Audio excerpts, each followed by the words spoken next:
Good afternoon, everyone. Lance Bertrand here, Turnkey Design and Construction. We're on our Carroll Gardens townhouse project.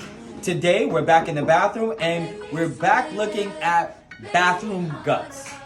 This is what your shower body looks like behind the wall and the tiles. Usually, some people have seen it with handhelds and levers. Back in the day, you would see it with like knobs. Sometimes they are now too.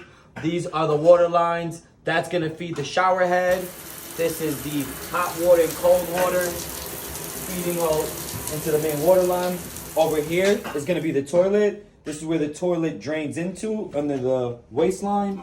This is the vent line, and these are the water lines behind the toilet. We have power there because we're going to have a bidet, which will be plugged into.